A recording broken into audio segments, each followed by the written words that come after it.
2024లో జరగనున్న అసెంబ్లీ ఎన్నికల బరిలో ఉంటానని మాజీ ఎంపీ ఆదికేశవుల నాయుడు తనయుడు డిఎస్ శ్రీనివాస్ వెల్లడించారు. ఈ మేరకు ఆదివారం సాయంత్రం ఆయన చిత్తూరులోని తన నివాసంలో విలేకరులతో మాట్లాడారు.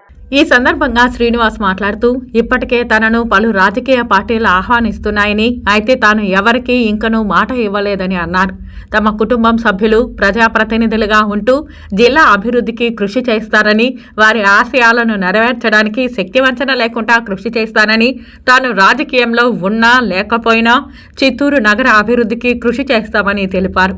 చిత్తూరు నియోజకవర్గంలో ఏ పార్టీ నుంచి ఎమ్మెల్యే అభ్యర్థిగా పోటీ చేస్తారు అని విలేకరులు అడిగిన ప్రశ్నకు ఆయన మాట్లాడుతూ, తన కుటుంబ సభ్యులు, ఆత్మీయులు, స్నేహితులు, బంధుమిత్రులతో చర్చించిన తరువాతనే ఏ పార్టీలో కొనసాగుతానని నిర్ణయం తీసుకుంటానని ఆయన తెలిపారు. తాను ఏ పార్టీ తరపున పోటీ చేస్తాను అనే విషయాన్ని త్వరలోనే ప్రకటిస్తానని తెలిపారు.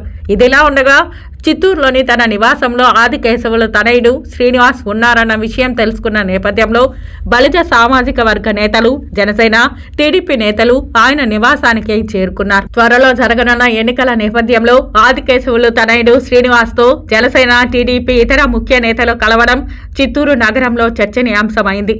ఏది ఏమైనప్పటికీ శ్రీనివాస్ చిత్తూరు నియోజకవర్గంలో రానున్న ఎన్నికల్లో పోటీ చేయడానికి సుముఖత వ్యక్తం చేసినట్లు స్పష్టమవుతోంది. ఎస్పెషలీ మా ఫ్యామిలీ మెంబర్స్లో పెద్దలు ఉన్నారు, అందరితో కూర్చొని ఒకరోజు దీన్ని ఏ విధంగా ముందుకు తీసుకొని వెళ్ళాలా, అది మంచిగానే నేను చూస్తున్నాను. బట్ ఫ్యూచర్కి మన నిర్ణయం ఏ విధంగా ఉంటుందో అది ఇంకా ఆలోచించే విషయమే. ఇంతవరకు నిర్ణయం చేసుకోలేదు. చెప్పాను కదా ఇప్పుడే, మన పెద్దల్ని అంతా కొంచెం సన్నిహితులు, ఎస్పెషలీ ఇన్నేళ్ళు మన ఏర్పడిచిన చిత్తూరులో వాళ్ళందరితో కొంచెం మాట్లాడి ఇంకా దాన్ని ఏ విధంగా ముందు తీసుకుని వెళ్ళాలో అంతవరకు రాలేదు. వచ్చినప్పుడు డెఫినెట్గా మిమ్మల్ని అంతా పిలిచి మాట్లాడు. అది ఉంటాము అనేది అది కొద్ది రోజుల్లో తెలుస్తుంది. రాజకీయంగా ఉన్నా లేకపోయినా అది డెఫినెట్గా అది చేయాల్సిందే.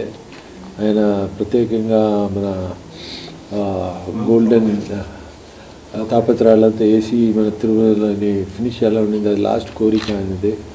అంటే అది డెఫినెట్గా నేను ఏదో విధంగా ఏ పార్టీ వచ్చినా ఏ పార్టీ రాకపోయినా దాన్ని డెఫినెట్గా దాన్ని పూర్తి చేయాలనేసి ఒక ఉంది.